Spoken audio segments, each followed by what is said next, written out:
Assalamualaikum warahmatullahi wabarakatuh. Jumpa lagi di channel Radio Horor. Sebelum kita masuk ke ceritanya, tekan dulu tombol subscribe channel ini dan nyalakan juga lonceng notifikasinya sebagai bentuk dukungan kalian. Untuk kisah kali ini, ada sebuah cerita yang ditulis oleh akun Twitter yang bernama @yoid_sijelek. Dan untuk kisah kali ini, yaitu kisah yang berjudul 6 bulan diteror sama mereka.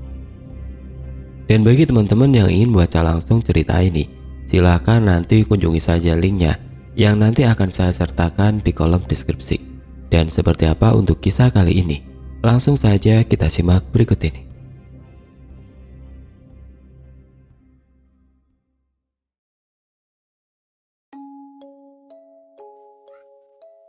Kejadian ini terjadi waktu saya masih kelas 1 atau kelas 2 SD. Waktu itu saya masih tinggal di daerah Kelapa Gading, Jakarta Utara. Rumah saya yang dulu itu bangunan tua banget. Banyak tanaman gak keurus. Di belakang rumah juga ada taman, tapi kayak kotor banget gitu. Maklum, rumah pertama bokap. Di rumah yang lama itu ada 2 kamar tidur lumayan gede, 1 ruang tamu, 1 dapur, dan 1 kamar mandi. Nah, di ruang tamu itu ada akuarium lumayan gede, sofa, dan TV. Karena terlalu gede dan penghuninya cuma dikit, jadi ditutup kain putih gitu sama bokap. Rumah saya yang lama itu letaknya di klaster gitu dan cuma ada 11 rumah. Sebenarnya 11 rumah itu ada orangnya. Tapi ya lu tau lah, Jakarta orangnya individualis banget. Jadi kayak nggak punya tetangga gitu. Klaster saya ini juga jauh banget dari peradaban umat manusia waktu itu. Gak ada sekolah yang deket dari sini, bahkan masjid pun juga masih jarang. Sekolah terdekat saya waktu itu jaraknya sekitar 10 kilo dari rumah. Bayangin aja, bocil masih SD, sepedaan 10 kilometer. SD saya waktu itu lumayan bagus lah dibanding SD lainnya pas zaman saya SD dulu. Intinya buat sekelas SD negeri, ini bagus banget, kayak SD swasta malah. Nah, di SD saya itu ada 2 taman. Yang pertama namanya Taman Lalu Lintas. Yang kedua namanya Taman Pulau Jawa. Taman Lalu Lintas ini letaknya di belakang kelas saya. Isinya kayak rambu-rambu gitu. Nah, yang Pulau Jawa ini sebenarnya kayak miniatur peta Indonesia gitu. Dan ada sungainya. Jadi kalau dilihat dari atas, bener-bener kayak peta Indonesia. Seneng banget saya lihatnya. Dan Pulau Jawa itulah awal mula saya mulai kenal sama mereka. Mereka yang tatapannya selalu dingin, namun tajam. Mereka yang cuma mau menampakkan diri pada orang-orang beruntung pilihan mereka. Ceritanya waktu itu dan Jakarta banjir bandang selama beberapa minggu. Sekolah saya termasuk yang kena dampaknya. Tapi rumah saya nggak banjir. Nah, otomatis sekolah libur tuh 3 minggu kalau nggak salah. Pas hari pertama masuk sekolah, ternyata ada tetangga sekolah yang meninggal. Konon katanya, anak kecil itu mata batinnya sedikit terbuka, jadi lebih peka sama yang begituan. Nah, kebetulan doi orang pertama yang meninggal di hidup saya. Jadi saya ngerasa beda aja gitu. Saya tetap sekolah seperti biasanya. Pas jam istirahat, saya mainlah ke Pulau Jawa. Entah kenapa saya kayak ngelihat ada kodok banyak banget gitu di sana. Seperti bocil pada umumnya, saya seneng lah lihat gituan. Saya tangkep, terus saya bawa pulang buat dipelihara. Pas nyampe rumah, saya pindahin itu kodok ke toples kaca. Saya taruh di atas akuarium. Tadinya mau saya masukin akuarium, tapi nggak boleh sama bokap. Dan anehnya, besoknya itu kodok hilang, tapi posisi toples tetap sama nggak berubah. Bukan orang tua saya yang buang. Mereka nggak pernah nyentuh barang-barang saya. Pertamanya saya pikir kabur kan, tapi nggak mungkin. Itu toples tutupnya rapet dan lubangnya kecil. Nggak akan muat buat badan mereka. Akhirnya saya putusin buat ngambil kodok lagi di Taman Pulau Jawa. Kali ini saya ngambil sekitar 3 ekor. Biar kalau hilang 1, masih ada 2. Saya bawa pulang dan saya taruh di tempat yang sama. Dan ajaibnya, itu kodok hilang lagi. Saya tanyalah sama nyokap saya. Dan nyokap saya nggak tahu sama sekali. Nah lo, Besoknya karena keinginan saya buat melihara kodok sangat besar, saya balik lagi ke Taman Pulau Jawa. Di tengah kekhusuan saya berburu kodok, saya sampailah tuh ke ujung Taman Pulau Jawa. Tempat yang jarang banget disentuh sama masyarakat SD saya. Di situ kayak ada pos, tapi udah kumuh gitu. Pohon gede lebat, sama tembok tinggi yang memisahkan SD saya sama lapangan bola di belakangnya. Tiba-tiba saya kayak ngelihat ada sosok hitam gitu, turun dari tembok, terus lari ke atas pohon, dan gerakannya luar biasa cepat. Penasaran dong saya. Saya deketin itu pohon, terus ngelihat ke atas, dan gak ada apa-apa. Saya yang panik langsung lari ke kelas. Pas sampai rumah, saya cerita dah tuh sama nyokap saya. Terus nyokap saya bilang, jangan main ke situ lagi. Dan nyaranin saya buat buang kodok hasil tangkapan saya tadi. Bodohnya, itu kodok saya buang ke taman belakang rumah saya. 3 hari setelah kejadian itu, saya mulai ngerasa sakit. Parah banget sakit saya ini. Badan saya nggak ada tenaganya. Muka pucat, suhu tinggi, dan bibir saya berdarah sama mimisan. Padahal malamnya saya masih sehat. Bokap saya langsung bawa saya ke rumah sakit buat diperiksa. Di luar dugaan, saya yang merasa badan saya rentek banget. Setelah diperiksa, kata si dokter normal-normal saja. Kayak nggak ada penyakit apa-apa. Ini rumah sakit langganan bokap saya. Bokap saya percaya aja sama doi. Mungkin cuma kecapean katanya. Dirawatlah saya di rumah sakit, ditemenin sama nyokap saya. Hari pertama dan kedua, nggak ada kejadian apa-apa. Kata si dokter besok saya udah boleh pulang. Seneng dong saya. Tapi ternyata enggak. Mereka mulai gangguin saya di sini. Setelah kejadian dokter bolehin saya cabut besok. Malamnya sekitar jam 1, saya ngerasa pintu kamar saya kayak ada yang ngetok. Saya bangun. Saya lihat nyokap saya masih tidur di sofa. Aneh, kenapa nyokap saya nggak dengar ada orang ngetok pintu. Saya lihatlah ke arah sumber suara.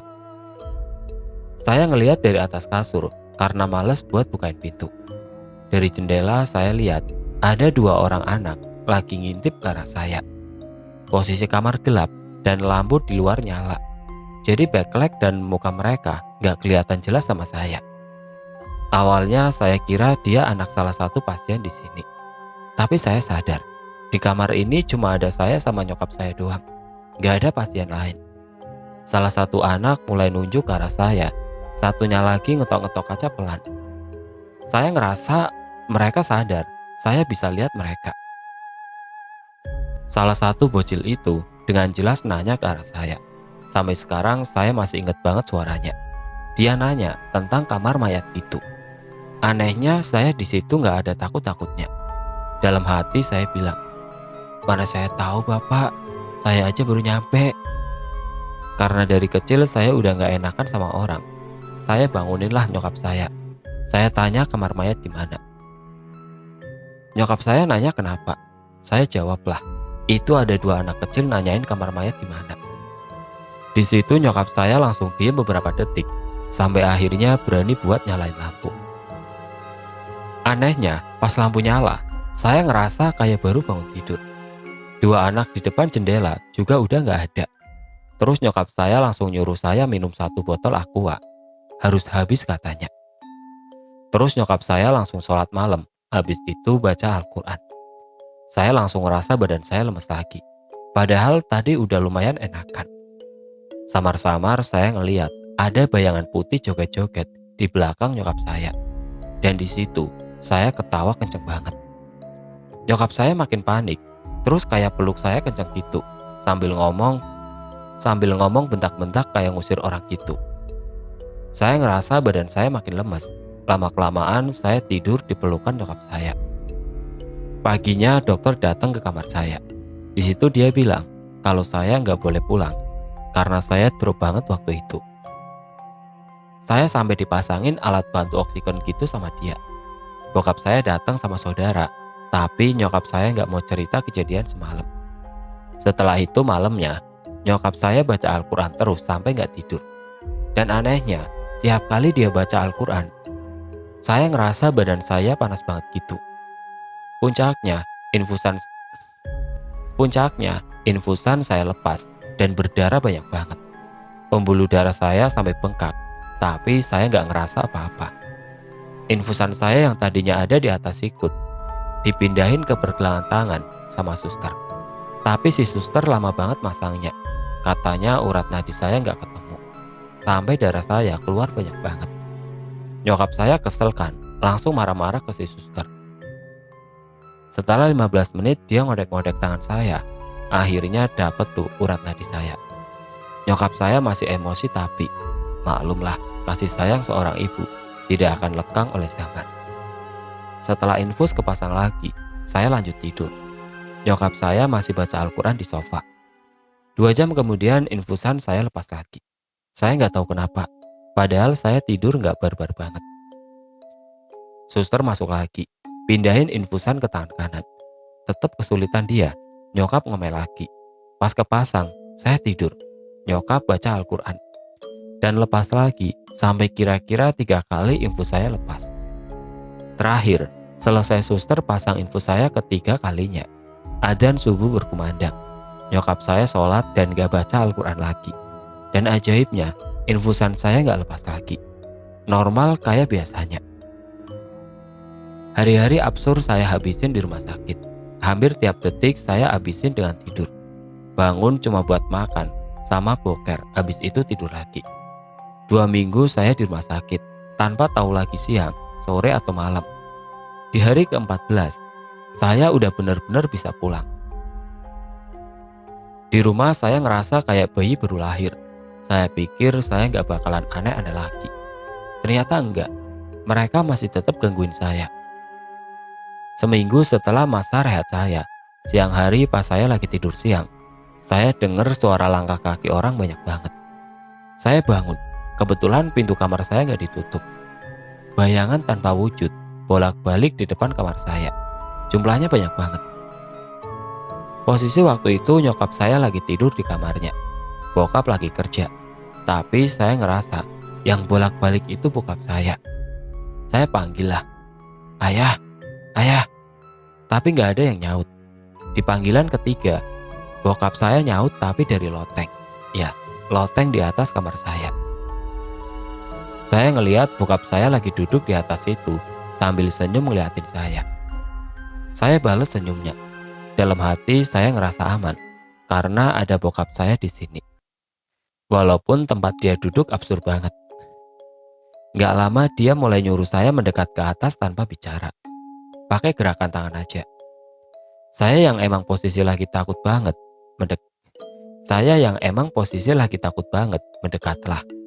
mendekatlah. Saya berdiri di atas kasur sambil ngulurin tangan ke atas biar dibantu bokap naik ke sana. Tangan kita makin dekat sampai tinggal 1 cm. Saya ngerasa badan saya ditarik kenceng banget ke bawah. Saya ngerasa kepala saya pusing setelah tarikan itu. Saya buka mata pelan-pelan. Saya lihat nyokap saya lagi nangis sambil meluk saya kenceng banget. Saya bingung kenapa. Saya lihat ke loteng tadi dan gak ada siapa-siapa. Padahal tadi denger. Saya bingung kenapa. Saya lihat ke loteng tadi dan gak ada siapa-siapa. Padahal tadi dengan sadar saya lihat bokap saya di situ. Saya tanyalah ke nyokap saya, "Ayah kemana?" Dia gak jawab. Dia istighfar di kuping saya terus sambil meluk saya. Saya makin bingung. Nyokap saya kenapa? Akhirnya saya dibawa ke kamar nyokap saya biar bisa dijagain sama dia. Setelah kejadian itu saya sakit lagi. Sakit yang sama kayak waktu pertama tadi. Saya dibawa ke rumah sakit yang berbeda. Dan jawabannya tetap sama. Saya nggak kenapa-napa. Dan rumah sakit itu nolak saya buat rawat inap di sana. Saya cuma dikasih vitamin, terus istirahat di rumah. Malamnya saya mimpi ketemu orang. Ini orang aneh banget. Dia cuma ada kepala, jantung sama usus. Terus dia lagi minum gitu. Di dalam mimpi saya ketawa lah ya. Namanya masih bocil, ngelihat orang aneh kayak gitu. Akhirnya setiap malam dia selalu ada di mimpi saya. Tapi saya mimpi ketemu sama ini orang cuma pas lagi sakit aja. Pas lagi gak sakit, saya gak mimpiin dia. Dan tiap kali saya mimpiin dia, dia tetap di posisi yang sama dan sambil minum. Lama-kelamaan ini orang gak cuma ada di mimpi saya aja. Entah karena lagi halu atau apa.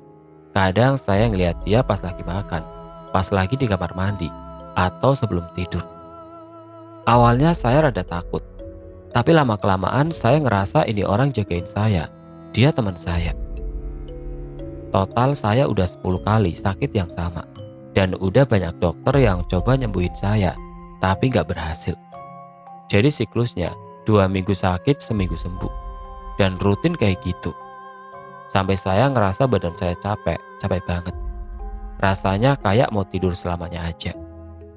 Orang tua saya kayak mungkin udah capek kali ya. Akhirnya putusin buat ngadain pengajian di rumah saya. Pengajian lumayan besar sih ini. Banyak banget orang yang datang. Ada anak-anak panti juga. Mereka kayak ngaji khatam Al-Quran gitu. Jadi satu orang baca 1 juz. Begitu terus sampai seminggu. Mereka bolak-balik rumah saya. Setelah pengajian seminggu itu selesai, kita ngerasa mungkin udah gak akan diganggu lagi sama mereka.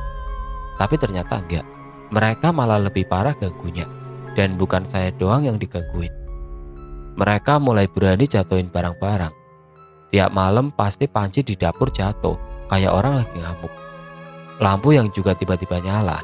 Ada suara-suara orang nyanyi, lagi mandi, ada yang ikut mandi. Dan segala keisengan mereka karena mungkin mau berontak. Kita udah coba nginep di rumah nyai saya, berharap mereka gak bakal gangguin. Tapi ternyata enggak, mereka tetap ikut dan berani gangguin keluarga nyai saya. Saudara saya pernah katanya lagi nonton bola di ruang tamu sendiri, terus ngeliat kepala orang nongol di belakang TV. Pernah juga lagi ngerjain tugas, laptopnya ngetik sendiri, atau kadang mati sendiri. Kayak gitu terus selama saya masih nginep di situ. Akhirnya bokap saya kayak gak enak sama keluarga nyai saya. Kita akhirnya pulang ke rumah lagi. Apapun resikonya, kita harus tetap selesain sendiri. Hari-hari berikutnya kita udah mulai terbiasa sama mereka. Jadi kalau ada suara aneh atau barang pindah udah biasa aja kita.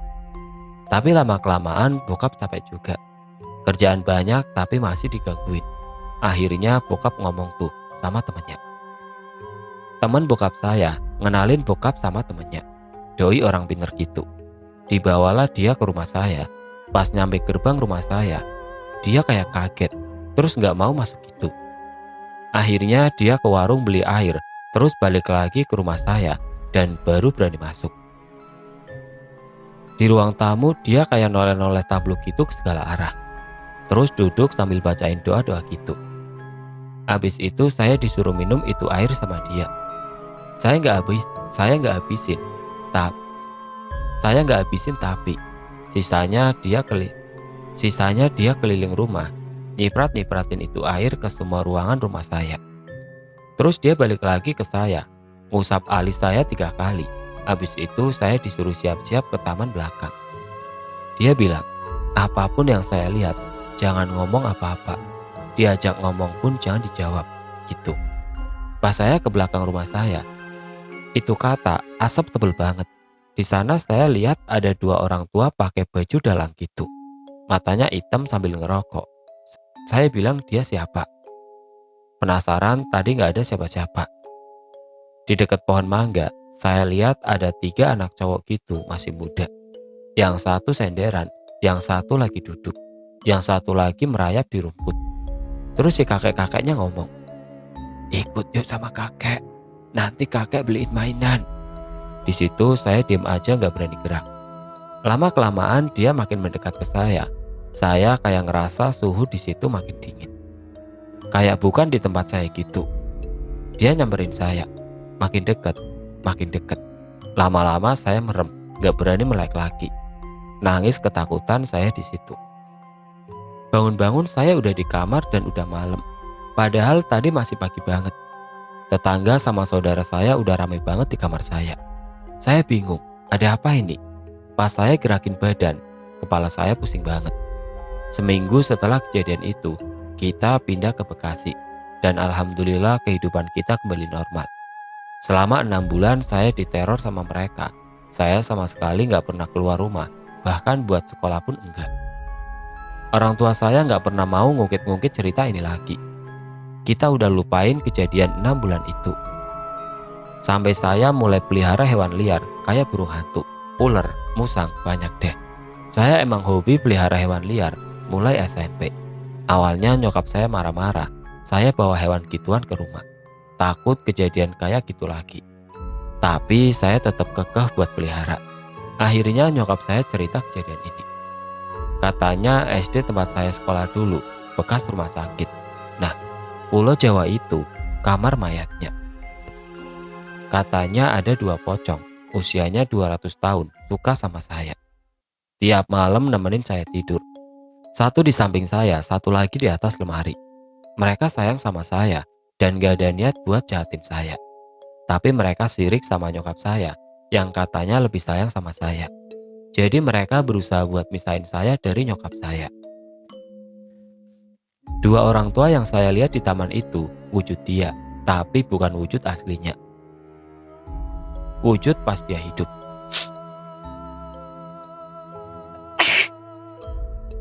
2 orang tua yang saya lihat di taman itu wujud dia, tapi bukan wujud aslinya, wujud pas dia hidup. Saya nggak ngerti lah ini apaan. Kalau ada yang bisa jelasin monggo. Dan si pocong ini punya teman banyak katanya. Jadi yang saya lihat itu temennya dia katanya, dan usianya udah 100 tahun lebih. Rumah saya yang lama itu semenjak saya pindah, sebenarnya dijual sama bokap saya.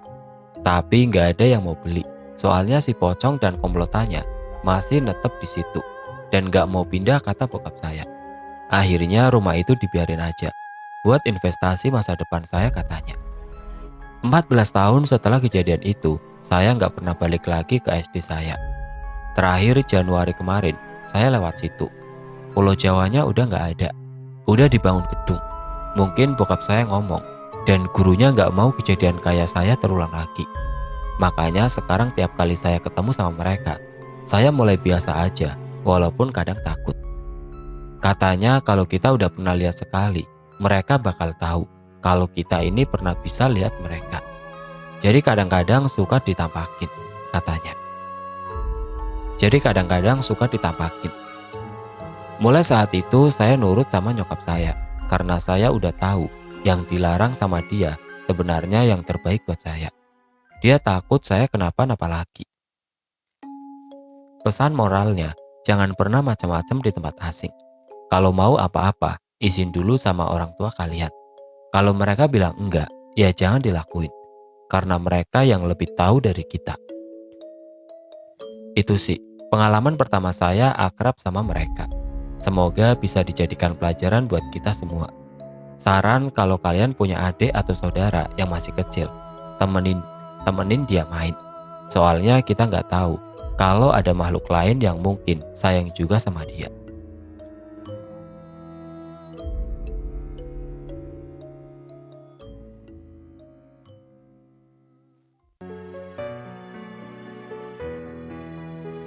Dan seperti itulah untuk kisah kali ini. Semoga apa yang sudah saya sampaikan dalam kisah ini dapat dijadikan pelajaran untuk kita semua. Dan bagi teman-teman yang baru bergabung, jangan lupa untuk like, komen, share, serta subscribe channel ini. Dan nantikan kisah-kisah horor berikutnya tetap di channel Radio Horor. Wassalamualaikum warahmatullahi wabarakatuh.